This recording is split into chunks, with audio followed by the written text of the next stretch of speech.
We'll have a sort of soft start, shall we? We'll let people kind of join in. But thank you all for coming. Thank you all for giving up your Friday lunchtime. We wanted to chat about the world and how it is changing and how marketing is rapidly evolving. So we've described it as the destruction of the traditional marketing pyramid. So in terms of today, I'll just give you sort of a quick intro. We'll allow the panelists to interview, but we've got a few sort of background slides to give people a bit of context, and then we'll go into a Q&A with Maya and Zidant, and we'll also make sure we've got time at the end for everyone to ask questions.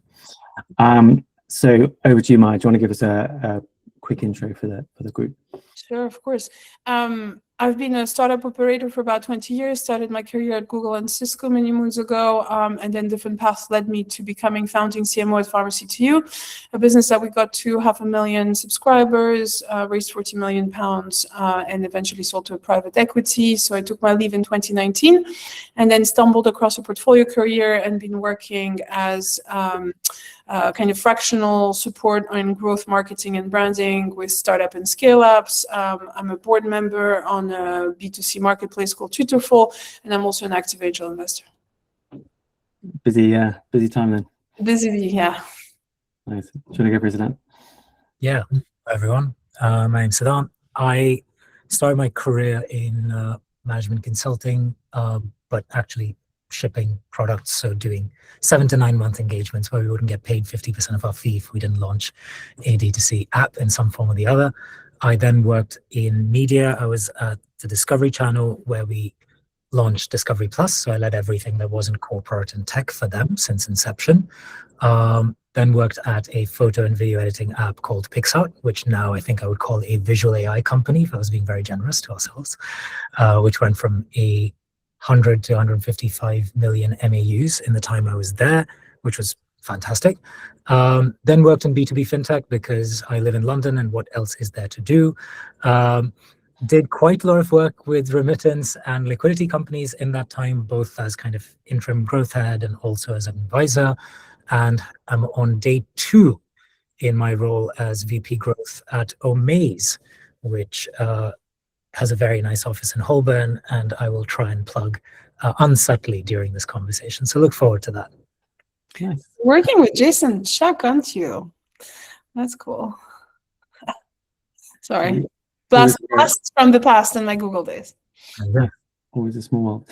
I think I know quite a few people on the call, but for anyone who hasn't seen me, I'm Joseph. That's the dog Dotty. I worked in growth marketing for 18 years. I used to run the D2C business of Graze, and we sold that to Unilever. I now advise companies on growth. So we're in a really nice position of getting to see under the hood of lots of companies, so we can bring some of that insight today. And yeah, we can crack on. So yeah, just quick intro in terms of the company. If anyone's not familiar, we basically do 3 things. One is we consult other companies in terms of how they structure, which we'll talk about today. We then hire the right people, and then we also run a community, which I think a lot of you are members of. But if you're not a member and want to be a member, then send me a message and I will stop plugging it.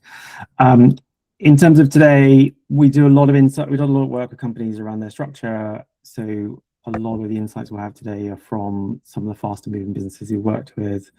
So we work with Fyxer and Granola, Fanvue, a few of them that are growing very, very fast. And I think we're seeing a really interesting trend of quite a different world in terms of how businesses operate, which we can talk about through the process. So in terms of agenda, we've done the intros. I'll talk about a bit of setting the scene in terms of how things are operating, and then we'll go into the kind of Q&A and into the meat of it. So in terms of the world, growth is getting a lot harder. There's a few things that are kind of impacting that. Marketing execution is generally getting easier. Tools are getting better. A lot of businesses are quite commoditized in terms of their marketing. They're all doing fairly similar things. There's quite a standard playbook. So standing out is becoming much, much harder across the world. AI is reducing the moats to things. So previously you'd have interesting features that would be quite difficult, and you would have maybe a year before your competitors caught up. Now your engineers can build it over a weekend. So the line between businesses that started out being quite different often are kind of moving into the same space. So a lot of healthcare businesses are now doing GLP-1s, they're doing hair loss, they're doing ED. A lot of AI companies are moving into a very similar space. So they might have started at a different point when they're moving through. And it's always been difficult to balance the long term versus the short term, but that balance is becoming much harder because your moat is smaller and you need to have more resources to compete in the here and now rather than for the future. A lot of pressure to increase efficiency. So AI obviously is trying to make companies hire slower. Do you really need the role? And in terms of VC money, obviously there's a huge amount of VC funding at the moment for AI companies, but overall VC funding is down. So therefore everyone has to be more efficient and focus on profitability. So a lot is changing, unbelievably rapidly as you guys are living and breathing. So if you look at the sort of traditional pyramid, this is sort of how it would traditionally be. You'd have a lot of executors on the ground.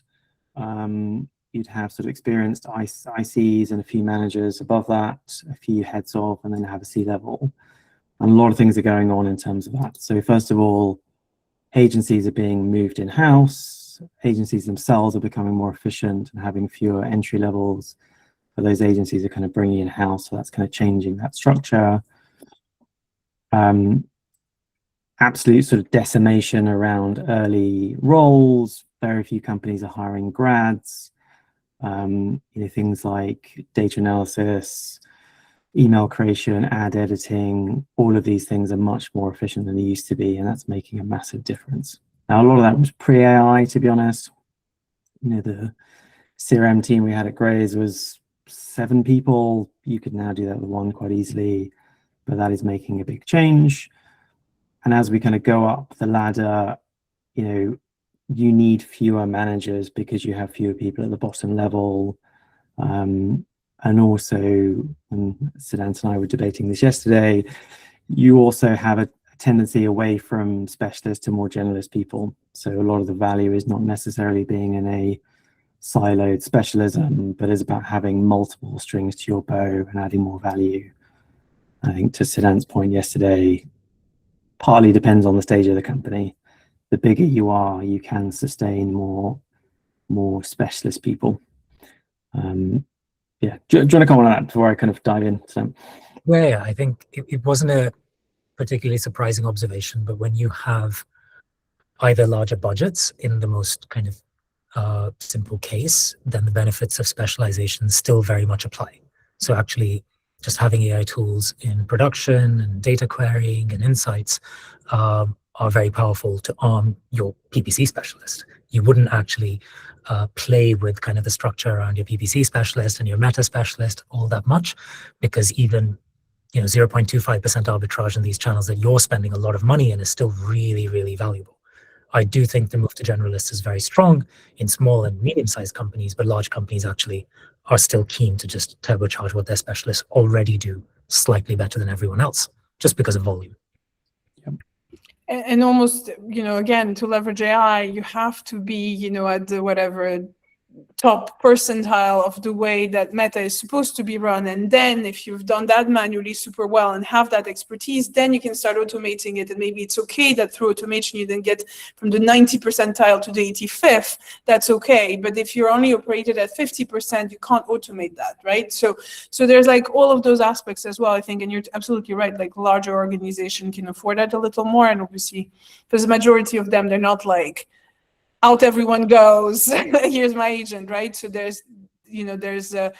will leverage what they're already excellent at. Yeah, and I hope we have this conversation about, AI is obviously bringing a lot of velocity into the workflow, but what the limitations of that are and how conscious different types of teams are of those limitations, and where we as growth professionals can actually kind of put those front and center as well. So there's a nice contrarian chat to be had as well, which we'll get to, I'm sure. Nice. Need a bit of debate. And there's been a massive change in terms of hiring C-level. So I think kind of two things are happening. One is companies are hiring a CMO much later. So often, well over 100 million, even higher. And a lot of companies are deciding it's not right for them. They are splitting that role. They are hiring a senior brand person and a senior performance person to recognize that those roles are both very important, but also very different. And the idea of hiring a unicorn who's brilliant at both is unrealistic, but even if you did happen to hire a unicorn, there's an awful lot of stuff to do. So Amaze is an example of splitting that in two, and I think a lot of businesses are now going down that sort of dual route and having both reporting into a founder. There's also a massive growth in terms of more senior people. So a lot more demand for people who are autonomous. They are senior, they've been around the block quite a bit. They're operating at a much more, both at a strategic level and at an operational level. So if you look at Fyxer, for example, Fyxer have one director of growth, basically 4 heads of growth underneath them. Each of them is looking after a KPI. Each of them has been a full head of growth in the past before, and they're able to understand, other people's KPIs and the link between them. So you're getting much more senior people in much more IC roles. So that expansion is big, and you're getting businesses being much more top heavy than they used to be. And you're also looking at kind of breaking down silos within the business. So, splitting your product team into multiple pieces, attaching your devs directly to your growth team, being able to move quicker, not having to, negotiate over a roadmap. And we're seeing that kind of breaking down.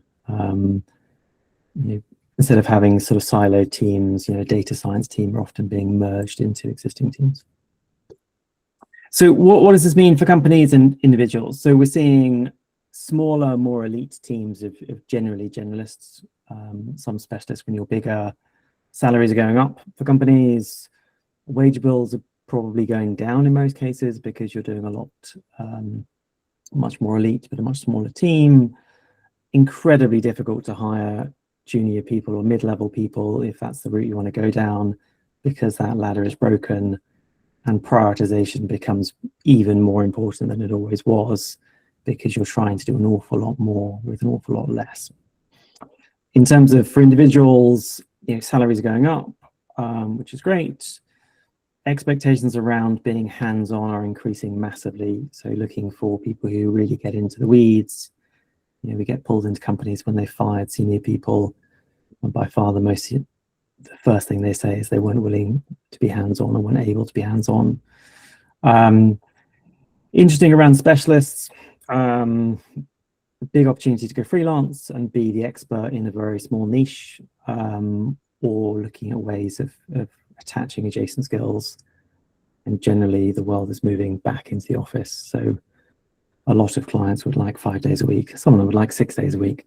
But it's definitely making a big difference in terms of that. Anything to add from you, Maya and Stant, before we move on?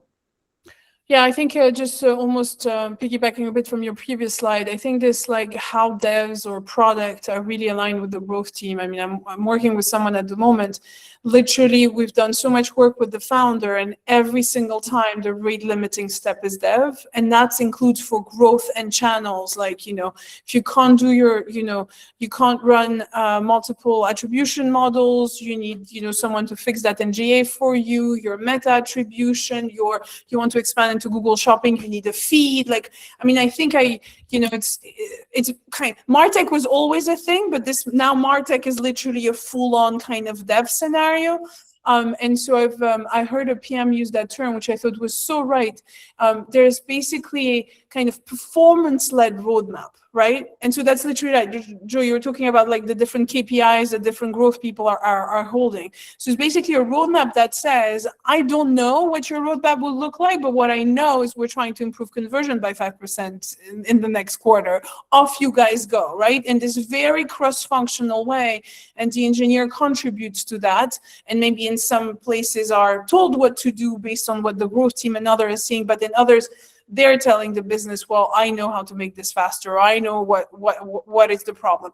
And so I think those become really, really important, and more so. And I think my advice to most growth leaders these days is check on availability of devs before taking a job, because you might be excellent at your role, you won't be able to implement anything if, getting a shopping feed going takes 3 months, right? Like, you're just constantly blocked.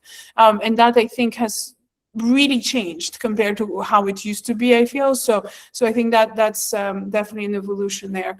I'll pause there, Siddhant. No, could not agree more. The reason I get to put product growth in my title at any point is because it came from a point of desperation and needing to actually pick up marketing automation and like onboarding and activation UX work myself very, very early in my career. There's also someone on this call, I think that's an attendee from one of the companies I recently worked at, who knows what I'm about to say is very, very true. Great time to be an AppsFly consultant. If you're someone that someone can devote 1.5 engineers to, and you can actually get them all the way through scan and everything else kind of just working, not just Fyxer implementation, but everything literally running, you are currently the most valuable person in the London ecosystem. I might take time off and retrain. So kudos to those of you that figured that out early. It's a fantastic time to be a Fyxer. Nice, sounds great. Right, let's get into the questions. So if we start with you, Maya, looking back over the last 5 years, like, how have you seen the playbook of how you grow a startup change? Yeah, I mean, and obviously we're mostly in company of B2C businesses here, although, that there'll be some B2B as well. But, first kind of starting with the very basic, right? Like, cash was very abundant. Therefore, kind of, the amount of cash available for growth and the amount, we're going to call it test budget or budget to waste, is the other kind of side of it, right? At the extreme end of it, was just really abundant. It's no longer the case, right? And then suddenly, before dependence on PPC was almost like, yeah, I can do it, I can app it, I can, was like almost great. At the same, now that's no longer the case, and any DD done in the business that sees PPC dependency or paid channels dependency, it's actually a red flag, right? And so then suddenly you not only people have rebuilt understanding of planting little branding seeds and building a community and kind of getting the referral flywheel going early. So I think those are really important elements of the way the playbook has changed for growth, and that also, I think, calls to this more generalist kind of understanding of growth and ability to know, should I double down on my CRM and my retention right now, or should I be focused on my acquisition, and be well informed enough to be able to make those decisions. Because if you are the only true growth talent within the business, you need to be operate across that and then know where to plug different experts, but you first need to know where to prioritize. That's kind of some of the things I've seen most recently, just beyond AI, another thing, just fundamentally in the last 5 years in the industry. Yeah, I actually really, really agree with that. And I think we've experienced that in my last 2 roles quite painfully, actually. I'm hoping, by the way, that this pressure on being the one growth generalist in a company relaxes. I don't think that's a very good structure. I agree with Maya entirely. I don't think that's where we're setting up marketing teams to succeed. I don't think that's how it should work. And I'm hoping, and I do believe, that organizations will slightly rebound from that, because I don't think that's a very effective expectation. There's one kind of pressure that I've seen a lot. Obviously, I work a lot in subscription businesses, and I think even the way B2B works at something like Airwallex or business banking is also very, very similar to subscriptions. And that clarity of LTV to CAC, I don't care what we called it. We could be modeling ROAS, we could be doing a bunch of other stuff, but inherently there was this like investor, CEO, marketing team confidence in LTV that does not exist anymore. It's been shaken quite a bit because partly because of, actually mostly because of what Joseph discussed, which is there are so many companies that can be feature factories that your subscriber base is increasingly being subjected to rapid marketing messages and competing services at a speed that didn't exist earlier. So investor confidence in your LTV is low to medium. Founder confidence in your LTV is low to medium, which means that your cost of acquisition ceiling is actually shifting continuously. That pressure, I think, has translated to, exactly as Maya put it, test budgets, your ability to actually do control group testing, incrementality testing, anything else. It seems like in the next kind of 3 to 6 months, no one seems to have time for that. It is just, we're anxious about LTV, assume it's 50% of what you see today. And I think that pressure is very disruptive for a marketing team. Hopefully we'll chat about how to navigate it, but I definitely sense it all around us. Yeah, that's a very interesting point. I think there's a lot of hype around the kind of death of SaaS, and you're sort of being tied into some solutions can change. So instead of being tied into Salesforce or these sort of channels, you could move. So your LTV predictions become pretty academic, right? Yeah, super interesting. So let's stick on you, Siddhant. With that change in terms of how businesses grow, like how have you seen the role of marketing evolve? Yeah, I think there was, I came into growth leadership at a point where brand was very unfashionable. And I think this is true for a lot of people on this call. We went through this crazy movement where, because performance was attributable, it was measurable, there was this tiny kind of cycle in which we could spend money, get immediate feedback on it. CFOs loved it, CGOs loved it, everyone was happy. We all suddenly became growth marketers, performance marketers, closer and closer to the measurable kind of bottom of the funnel. Now everyone's saying brand is really important, and what they mean is, oh, some kind of organic attachment to this product is non-negotiable because performance is becoming obviously negative arbitrage. It's very good for the platforms, it's very, very difficult for us. I do want to qualify that though. I'm slightly cynical about that kind of swing back and forth. Even when I see these conversations happening where brand is suddenly very important, I feel, and I'd love to chat about this, that it's being driven by a lot of what we've seen in e-commerce, in quasi-drop shipping at the kind of most negative end, which is still driven by really high velocity UGC production and creative production, performance marketing. That's actually what's kind of scared a lot of people into going, oh, it's all about brand, because brand can actually be so rapidly produced. I don't think that's brand identity, but I think if you have a sense of, creative guardrails or brand identity guardrails, you can actually flood social media channels with both UGC and paid content at a scale that was, not seen before. And I think this is very much an e-commerce first conversation and a dropshipper first conversation. How it applies to other sectors, I'm slightly wary of, but I almost feel like that's where the pressure is coming from. It's still in a way a performance type of conversation that's being disguised as a brand conversation, because people aren't really cracking organic at scale for some of the businesses we're at yet. So yeah, my skepticism on that is noted, but I'm seeing it shift in the conversation. Yeah. What's your take on it, Mike? Absolutely. I love your take on, they think they're doing branding and building brand appeal in any way, but actually they're just, it's just a different visual and slightly different level of the funnel within the same paid channel. So actually that is still very much paid dependency, right? So I'm there. The change I've seen, I think, in the teams and the way that they're organized is really the real, marketing has changed in the sense that, for the longest of times, like, bring us the traffic, and then it's the product job, right? The platform job to do something about it. And really bringing, and I think that's where growth really came through, and we're taking it all the way to like the dev end of it, but really full funnel, right? And so properly cross-functional teams working together. And yes, there's still a place for a marketing team that is slightly more top of the funnel, but really at the end, everyone is targeted to this one: sales revenue, retention level, etc. Really,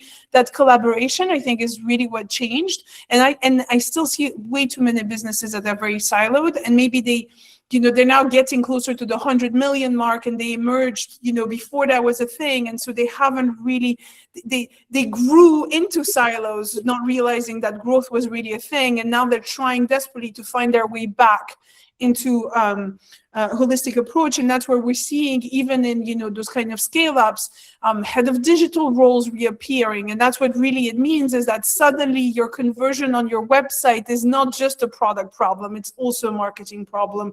And they have a role to play with their landing pages and many other things, right, within those funnels.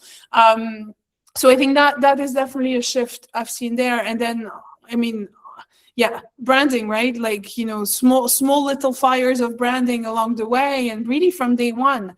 And I think some of the newcomers are definitely getting that well. And this is not about running a Nike style ad before people even know what problem you're solving, but it's just those little seeds of, look your best, speak your best, but most importantly, outside of what an influencer would say in the UGC content, much more into like, what is my North Star? What is the difference I'm trying to make in this world?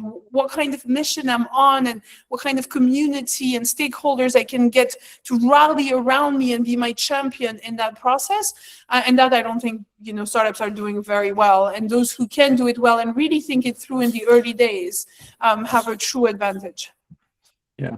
Definitely. And I think with the branding piece, like, a lot of marketing is commoditizing, and therefore your ability to stand out is often brand. And I think a lot of the AI businesses we work with are very conscious that they are moving towards sort of a generic AI tool that lots of businesses will be in, and brand and UX and genuine love for the product is a big differentiator. So to pick up a comment that you mentioned, Maya, and was in the chat as well, Isla, I can't quite pronounce your name, but in terms of how do you think kind of North Star KPIs have changed, particularly around so the shift away from LTV, and how do you think KPIs have changed? I mean, obviously, there was this time of the journey of the growth of the startup community that Sedan referred to very well, which was, hey, put in, get out, immediate, cash returns on performance, and that was kind of the perspective. And then as Facebook got more expensive and Google with it, then suddenly, we all as growth marketers were trying to be like, well, I can't make this work, but I can make the LTV version of that work, right? So it will not be profitable on the first order, but on the third, fifth, or the year, depending on how far we could stretch that and how deep the pockets of our investors were at that point to make it work, right? So I'll be very honest, I think LTV has always been a bit of a cop-out. I think it's an important metric for valuing a business, for as an investor understanding that how sustainable is what they're building, right? Is there a retention model here? Are people really sticking around? Is it one in or out? At the core of it, at the end of the day, it's still the very basic. How much are we selling on any given point? How much of that is coming from new customers versus returning customers? And at the bottom line, does that make us profitable just as on a marketing basis, right? There might still be a lot of operational costs and other stuff that the business needs to optimize, automate to make itself profitable overall, right? But at the core of it, that's still what, we're here to do, is kind of deliver more outside value, or is it how many people want to buy from us and find value in buying from us, and can we make that transaction profitable? So I do think that this is still very true today, and LTV is just a good indicator to have in mind, but I don't think that's the North Star for a growth team. Alternative approach to CAC to LTV. I'll pick up this one quickly. Especially the guys in SaaS, I think it was mostly a B2B tool that has transitioned into B2C, but the rule of 40, which is you have two options, is kind of how quickly you grow or how profitable you are. And so you kind of balance those two, and the rule of 40, and I'm not going to be able to articulate very well now, but it's go and Google it basically, but it basically taking measure in like how fast you're growing and at what level is your CAC to LTV, because people understand that in the early days, you're going to overinvest for the sake of growth, and at some point it will rebalance. And so it's also a much more productive conversation with investors and senior management of saying, well, which one do we value most? Obviously, we're going to need to be profitable as quickly as possible, but where are we on this journey and how do we measure that? So the rule of 40 is definitely, thank you, Joe. That's definitely the one that I would go with. I'll just put the link in the chat. Thanks. So then, what's your thoughts on changing KPIs, changing North Star? I think I agree with most of what Maya said, actually. I think payback periods are never going away. They're a nice kind of short-term discipline, but I think there are two guardrails that selfishly I think about today. One is, what is your funnel quality? So you could have very, very high LTV because 20% of your acquisitions are actually amazing and 80% are irrelevant. And if I was thinking about that as a channel marketer, I'd be going, oh, I need to tighten this up. I would actually, thinking very, very selfishly as a growth marketer, I would go, I would rather have a higher performing pipeline that I kind of understand subscale because I know how to turbocharge that easier than here is my entirely kind of PMAX dependent approach to somehow getting the 10% of my audience that happens to kind of convert, and overall the numbers look okay. Because then I can't have a defensible conversation about my craft with a founder or my manager or a CFO. So that's the number one thing. Is not, is it working, but do I understand why it's working, and can I show that I can master the levers? So in the early days, I would say funnel quality is quite important to get a handle of in your first 90 days, selfishly as a marketer.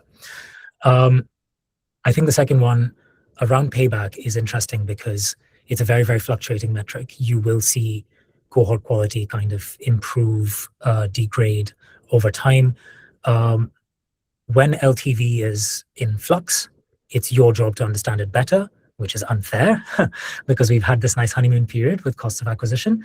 But you're going to have to come back and understand why certain cohorts that you acquire, certain segments that you acquire are likelier to be super referrers, why certain that you require are likelier to be kind of the hubs in the hub and spoke of your, we acquire new people through inorganic, and then we have an organic kind of multiplier for them to invite their friends or family or something else. Understanding that mechanic is really important. At Aspora, this was as laborious as me going to community events and recruiting kind of net new customers because we thought we weren't getting them. So we'd literally go and physically try and get net new customers. And then the job of performance marketing, if done well, is just to get net new customers. And then your referral and ambassador, organic or PLG motion's job is to get everyone kind of around their circle. But being able to have that conversation around net new, even if it's a small percentage of your funnel, I think is really, really necessary as channel marketer. So it's not the blanket LTV number. It is, I understand that there is a subsegment here that's disproportionately valuable. I understand there's a segment here that is kind of our mainstay, and I understand there's a lot of noise.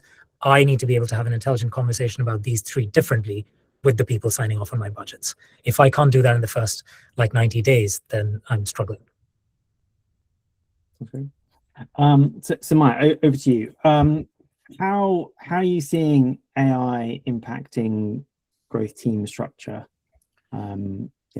Yeah, I mean, in some places it's not impacting it at all, and I think it's really troublesome, right? So that's the reality of what I'm seeing across the different businesses I'm working with.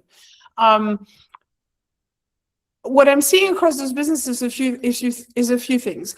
Or someone on the SLT, and maybe the founder themselves or the founders themselves are technologists or technology enthusiasts, and therefore they themselves, for their own interest, have already started using AI for their own productivity, and that naturally trickles across the organization because leadership from the top is still a thing, and so that's wonderful. And then they are kind of investing in AI literacy within their business and proposing a bunch of trainings and others for people to really get on board with it, and just like we all started whatever +1ing comments in places and other natural kind of habits that kind of the tech community went about the ways to work or how to engage a sync and things like that, is also translating in the world of AI for your kind of daily productivity as a starting point. And I'll cover the kind of automations overall in a second too. What I'm also seeing is in maybe slightly more mature businesses or businesses where it's not led by technologists in any way, then the kind of senior management is almost completely oblivious to it, and they're a bit lost, right? And to some extent, they're like, wait, how did they do this that fast? And they start questioning, how is that even possible? And so then I really invite anyone who is to, for people who are, naturally fluent in AI because they self-taught and they're just enthusiasts of that, to become that AI representative internally. First of all, we said, right, the kind of seniority of the roles, it's much flatter, etc. It's another great way to show leadership and cross-functional influence within the organization. And guess what? Also getting closer to your founder and SLT teams, because suddenly you become this humongous assets where they're like, oh, I totally don't get it. I can see everyone seems to be doing it. I don't even know where to start. I've now identified you as my champion in the business and also my ability to learn through that process and really to do that. And I've sat into some of those trainings with businesses And you guys in the community will know, like Victoria Rusnak and others who are exceptional at things like that. And I said in one of her trainings that, a chair who had not touched AI once in their life suddenly are like, wait, what? Contract reviews, this, that, and like are suddenly like daily users. And so it's really interesting to see, how quickly people can pick up things that no matter what, path they are in their career at that point.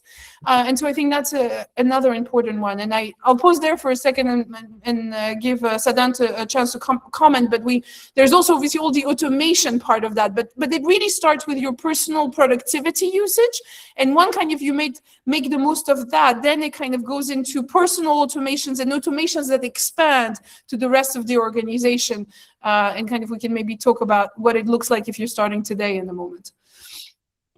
I think that's excellent career advice, by the way. I can't put it any better than that. I think getting to the point where where people think you're, and hopefully rightly think you're at least keeping pace with the curve and not ahead of it, is fantastic advice. I also agree very much that it's currently at the personal productivity stage. I'm likelier to be overexposed to businesses that are very AI forward by design. Otherwise, they're not hiring someone with some kind of product experience in growth. So whatever I say about AI adoption is likely to be very skewed. Even so, 60 to 70% of orgs, to echo Maya, not touching it at all. Mm-hmm. It's just LLMs. Mm-hmm. And let's balance it by just acknowledging how much automation there is already in creative production. Like Smartly.io is still not, something everyone is using, even in the creative production cycle, like something like that or an equivalent. So we're still kind of 1.5 waves behind at every point. And I think people like myself are very likely to overestimate how fast this technology comes in the vast majority of companies. We're going to be overexposed to SaaS companies. We're going to be overexposed to AI native companies. So take that with a bucket of salt when I say anything about this, for sure. But we've been through this before. This feels like the MarTech wave, and I'm glad Maya called it out. It was very similar to, have you been around a CDP implementation before? Have you been around a CRM implementation before? Have you? Great, come in, like let's kick off this capital P project and get things going. I still see a lot of that energy in some of the large companies that want to be AI forward. And I think the next level is really useful, which is being able to say, yes, I understand kind of roughly how this would go. I understand where these workflows would help us, which workflows we'd want to automate first, but I also understand the risks. People are using AI very, very effectively to become more efficient. Teams are not using AI very effectively yet, because that is a next order of complexity. And orgs are not using AI effectively at all. Like that's just a tiny, tiny, tiny percentage. So being conscious of the fact that there are so many frictions in actually getting organizational adoption of something that has to be vetted, has to be useful to multiple people. You understand the risks involved with adopting something when something better is coming along 4 months from now. It's actually not a bad place to be, to go, I understand what's going on. Here are the things that I think are good about it, and here's why I would be cautious about making this a team-wide implementation. And I think no matter which level you're at, if you can have an intelligent conversation about that, you're a very valuable asset to your team. For sure, I think I couldn't agree more. They're not, the vast majority of businesses are nowhere near using AI at the level that it is productive and helpful with even today, right? With all its limitations. And so that is a true differentiator, I think. And if you are to start a business right now or joining a very early stage business, it's almost automation first, right? Like it's not even productivity first. It's like, okay, what can I automate from now? And to be honest, but some of those are really true. And I think that you touched on some of it, like we all need insights and data to fuel our growth strategies. But well, guess what? Like, it might sound very fancy. I've built an agent. You haven't built an agent. You just take a Claude project, upload all the transcripts of your customer interviews, plus a bit of Acorn profiling and anything else that you have around the business, or you feed it your your CS recorded calls constantly. And then suddenly you have this buddy or this intern where you're like, I need to run a campaign that does XYZ and it's targeted at XYZ. What are their, their problematics, and what are the top key ways that describe their desired outcome based just on the information you have in this project? Well, here's your insight agent, right? Like, so some of those, just how do you think of those? And I would invite everyone today to say, okay, what kind of information I'm sitting on that if I was to take just 15 minutes to create a project, upload all of those documents, maybe, transcribe a bunch of videos that are sitting somewhere that we're not using, etc., and just really even take whatever, 10 minutes a day for the week and create that, what would that mean for the way I start working going forward? Right? And that's the reality, because we spend so much time just consuming a lot of information and trying in our, primitive brains, try to process it and then put it back on paper. Like I always say to people, do not ever start with a white piece of paper again. Like none of us should be opening an empty Google Doc and starting working from that. Like that is definitely at least 3 years ago as a workflow. That's great advice. So in terms of, we sort of touched on a few of these things, but we start with you, Sedan. Like what advice would you have for a growth leader in terms of navigating the issues that we've talked about? What career advice would you give them? Yeah, I think the first point I already made, which was informed opinion. So it's very easy to kind of get drunk on the I'm part of the AI accelerator pedal. And yes, I use Claude Cowork to make my life a lot easier, but do I think my team needs to at the expense of kind of compromising existing workflows? No. What's that transition look like? So I think being aware of that is really, really important. I think that puts you in very good stead as someone who is, you have to be aware but rational. I think areas of production and velocity, AI is non-negotiable. It's already happened. So your ability to actually produce prototype output across every single idea you have inside a matter of minutes, instead of kind of doing 5 stages of taste making or creative review, is kind of insane. So you can actually present options to people at every stage of the review process, and that's now a 1-day process, which used to be a fortnight-long process in some cases, 4 or 5 years ago, or even 3 or 4 years ago. Those steps you just have to kind of figure out. What's happened on creative automation, what's happened around identity work has already happened. I think that's non-negotiable. I think the rest of it around productivity, around vetting, around final output still has severe manual intervention involved. And if you can learn as to why that's really, really important, that would be very strong. To put it very, very simply, we're getting really strong V1s. We're getting really strong V2s. And then it's really manual in V3 before it goes live. So V1 and V2, production, review, insight, analysis. No one's writing SQL queries anymore. You can train a GPT to do it for your database, which has InfoSec implications, which we shall not discuss today, is already non-negotiable. It's the V3 is still manual, so things are still slow at the point of finalizing. And I think that's where your value still stands. So what's your take on that, Maya? No, absolutely. I think that's, very true. What I love though about some of that setup is how it all kind of starts working together. And I think Sadat mentioned something earlier, which was all about, people are really find it difficult to like pick a tool, and what if a better one comes along, and what if Google eats their lunch, and like all of that, right?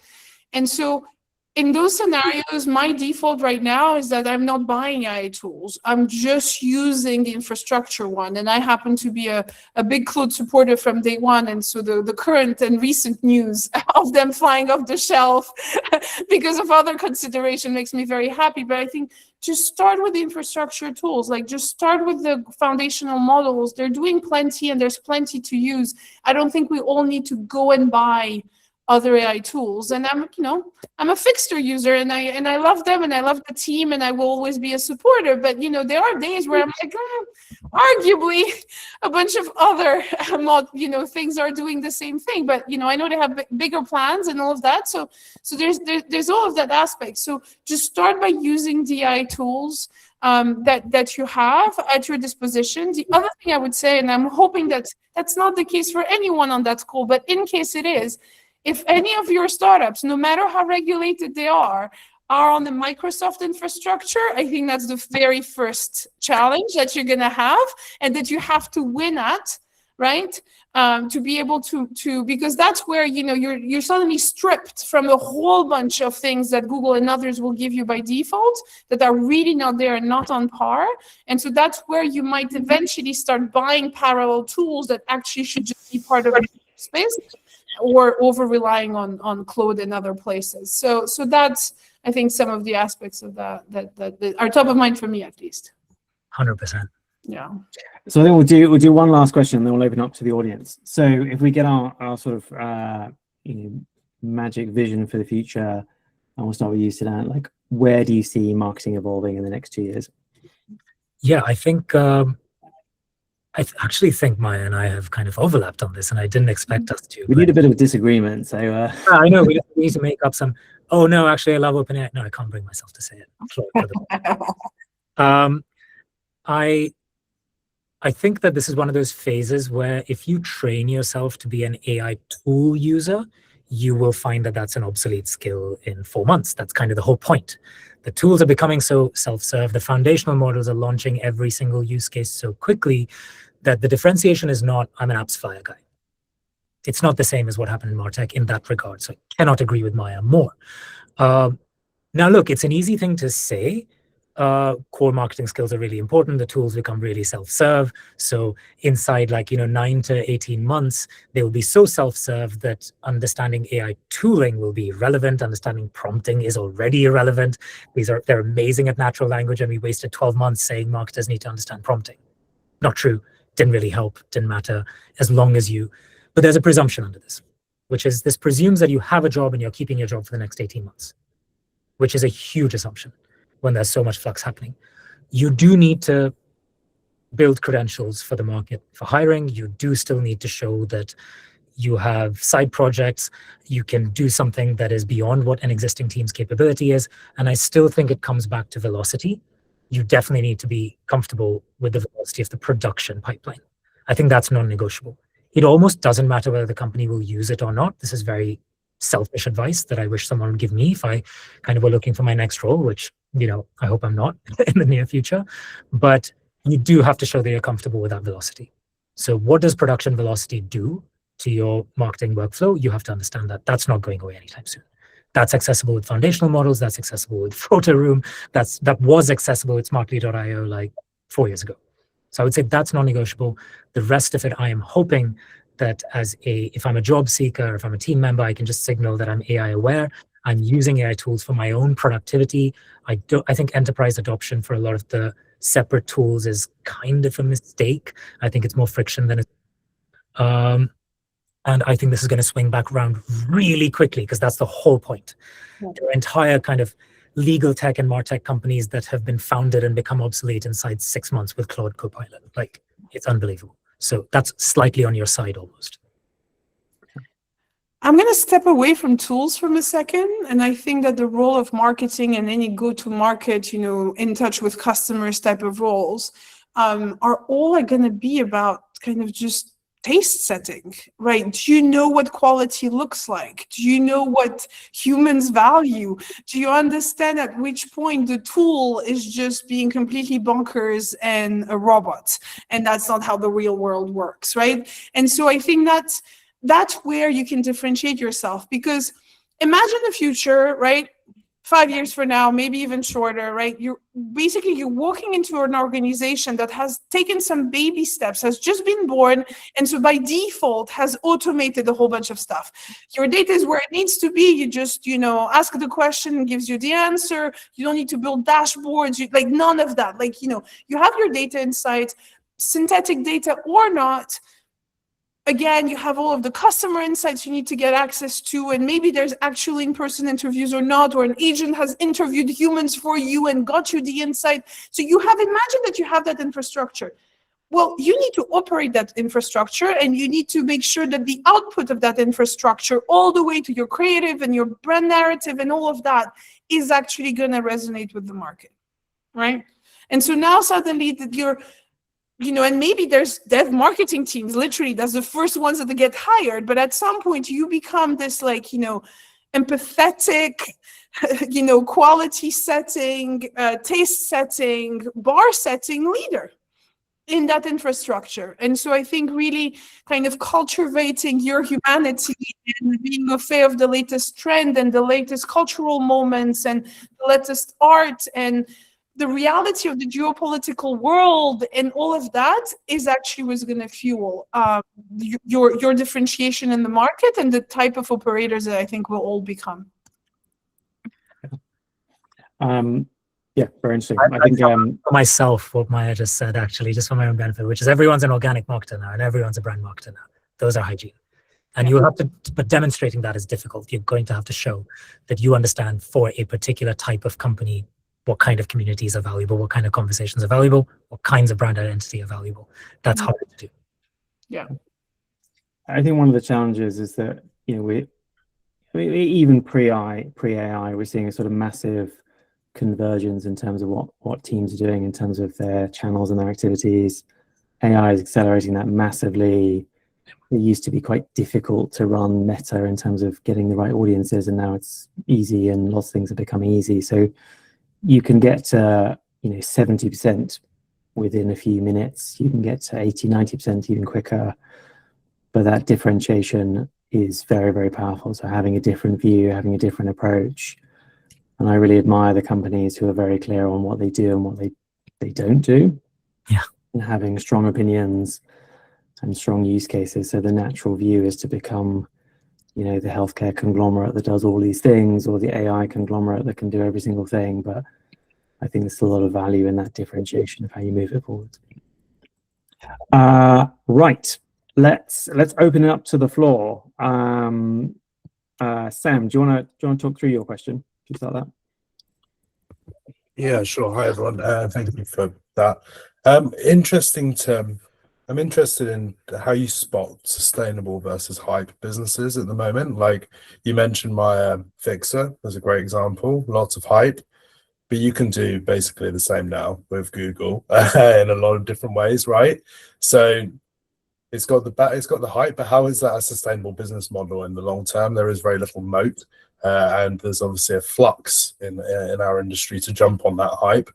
But is it wise, and how do you spot the right ones? I mean, listen, we've seen it with even software, right? It's just vertical. It's like what forget about the tool for a second. It's very much like, what are some of the true deep challenges or desired outcome of a vertical, and how do you apply the talent of this new technology that is AI onto them? So I think deep verticalization, where Fyxer and other, and I still very much root for them, and I think they have plenty under their tag that will continue differentiating, but they're naturally in that space of personal productivity going to go after a Google workspace, because not only Google has this historical product, it then is elevating through its own models as well.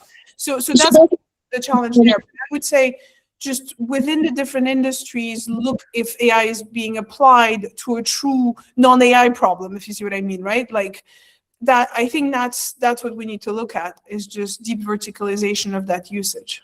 And actually, if you're interested in that topic, Eric Schmidt talks very eloquently about things like that. So look up some of his videos at events and stuff like that. He covers that point very well. I think one thing I would add to that, Sam, is that I wouldn't underestimate people's laziness. Yes. So there's an awful lot of search engines. Google is better over time, but wasn't necessarily better at the beginning. And the switching cost of opening a new browser is zero. So there is still a big advantage of doing it. And I think there's a lot to be said for that brand name and the ease of doing it, and whether an alternative to Fyxer is better. If you're happy with it, it's working. There's quite a bit of stickiness, even though it could be integral to Gmail. Sam, I still can't believe Spotify exists when the YouTube lock screen has always existed. So take that with a bucket of salt for my abilities on doing corp dev. Okay. Is it Alia? Is that how you pronounce your name? It's Alia, yeah. Perfect. Do you want to ask a question? Yeah, so my question was, how do you deal with the challenge of otherwise top team performers who are slow to adopt AI? I think that's an interesting question. First of all, sorry, I'm jumping ahead, Maya, please. No, go for it. No. First of all, is it a problem? It depends on what their role is. Obviously, I'm biased. I think if they're working in creative production, if they are working in anything related to kind of asset velocity, I think that's difficult right now. Like, I think that's quasi-disqualifying, and that needs to be an important kind of skill development area, because anything that impacts that velocity they will become a bottleneck. If it's in other areas, like are they just using Claude efficiently to not start with, the blank sheet of paper, as Maya so eloquently put it, that's very fixable. That's not, and it's also not the world's greatest productivity hack. It's not making you 5 times as productive at your core skill. It's making your life easier while your workflow still has a certain velocity. So I wouldn't yet be a doomer about AI adoption as its own KPI. We've been in this cycle before as well, with data and analytics being like, you need to understand data analytics as its own KPI, and now we never need to write SQL queries along, and we can get natural language responses to well-framed English questions. So first of all, is just sequester by role. Is AI literally critical for their role? And it's literally like the only thing holding them back? Is there a massive productivity unlock? Otherwise, to be honest, it's just show and tell, like with any capability. Like showing, I showed my parents how Claude works, a couple of months ago, and it blew their minds. And it's conversational, and I showed them what the kind of ladder of elevated responses look like, why parking in a project is meaningful, instead of kind of obviously I cannot have a jargon-based conversation around sustained context or memory or anything else. I'm just going, this is where it remembers, this is where it doesn't, this is where you get multipliers, this is where it becomes a separate persona. We're in the lucky stage of the productivity tools are amazing, and hopefully you can transmit some of the delight to someone. Sorry, maybe a naive answer, but clearly I'm drinking the Kool-Aid.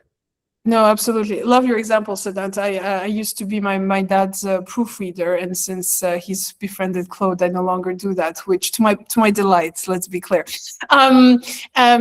Listen, I completely agree with your take. Like there is, more important places, roles where AI is non-negotiable, others less.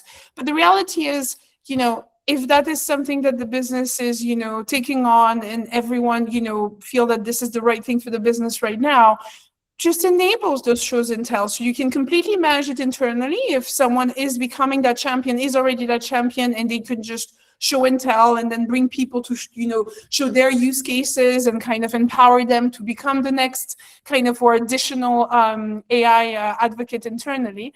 Or, there's a bunch of really talented people, especially in the marketing space right now, that offer great training and advice. And I've hired some of those for my clients, and they've done amazingly well. And, I might have learned a thing or two in the process as well. And remember, yes, even kind of explaining how to prompt and how to use it. And, in kind of 3 1.5 hour sessions, you kind of got someone from not doing it at all to using it every day. So it's absolutely possible. And, we all got trained on something one day, even if it's just, by knowing that you have to use that and you don't have an option in your job. So you figure it out. Yeah. Sounds good. Peter, do you want to go for your question? Yeah. I think you mentioned at one moment, like, I always have velocity and dev is the bottleneck, and I see that as well. But I'm wondering, what in your experience, like, what does a perfect growth dev look like? You've got lots of stacks, maybe also related to the kind of 99th percentile in the paid marketing with AI. And where do you find them? And then the second one, which I considered, is I've seen orgs where there's devs, but the org structure is the issue to getting the devs in the right place and the right one. And actually, that conversation was the bottleneck. So how do you approach that one, or is it a non-issue? Yeah, I'll start if that works. But for me, it's there's a multi-layer to that, right? So depending on, it starts though with what is the technology stack you're working on. So are your devs all full stack devs? You have still the division between backend and front end, all of that, right? So if there is still that division between front end and back end, you really kind of want at least a front end one, right, to engage with. And it's usually though, you have to have your roadmap tends to be divided by, tech debt, some kind of deeper innovation or infrastructure project. And then I invite people to create this performance-led roadmap. And that's how you assign some of the right devs to that, but it also creates some legitimacy to that for that work, and also rings fence that talent. And if the engineers or the way your dev team works is not full stack, we'll get at least a front end dev, and then get that front end dev to just go beg and borrow from their back end friends to like get some of the stuff going first, right? So that can be some of the ways you do that, but I think it starts at the roadmap stage and the way that the devs organize themselves, and then who is that PM who is assigned to that process as well? Is that just marketing PMing it for themselves? Is there a PM assigned to that? So I would really think structurally through that. I think it's always useful to talk about marketing waste. I mean, it's almost always like this first or second largest element in any company's P&L, and the ability to not attribute spend, to have kind of wildly. Someone asked an attribution question earlier, which was, how do you kind of compare CRM, data infrastructure, and then MMP, and then obviously media buying platform numbers? I don't think there is a founder or business lead on earth that is comfortable with wasting money in performance marketing. It's their number one kind of obsession. So framing that as being able to honestly say, look, these are our kind of confidence intervals, and we can tighten this up. We have a 8 to 10% error range on the money we're spending. We could bring it down to 4 to 5%, is a huge financial difference. If that doesn't unlock the dev that works on data infrastructure in the back end for at least the beginning and end of your attribution project, then I don't know what will. And it's also very important to make them understand that, to make whoever is running Eng or whoever's running product and Eng combined understand that this information being in-house is really important. Your MarTech consultant could change, your MarTech hires could change, your devs actually understanding fundamentally how attribution changes between media platform, MMP, and your own warehouse is absolutely critical for a business. And you get to be the person explaining to them that this is an important up level for an engineer. And it genuinely is. And they're very, very possessive about customer data. So in my experience, backend devs hate really, really wide confidence intervals when it comes to customer attribution. They hate it. They just think it's something annoying that marketing allows to exist, and they would never do it if it wasn't on their watch. So appeal to their ego. Get your backend dev on DI. Don't accept anything less. Well, we're at time. Thank you so much. Really, really useful, really good debate. Such an interesting topic in a world which is changing so rapidly. So thank you so much for that. We recorded this, we'll send through the recording and the slides. But thanks so much for you guys, and thanks for giving up your Friday lunchtime for us. Thank you. Thank you, Joseph, for hosting us and facilitating this. Dan, wonderful to be on this with you. Lovely to meet you, Maya, thanks everyone. We'll try and answer some of these questions offline if we can, perhaps, Joseph, especially the ones addressed to me. Yeah. Thank you. Thanks, guys. Have a good day. Thanks. Bye.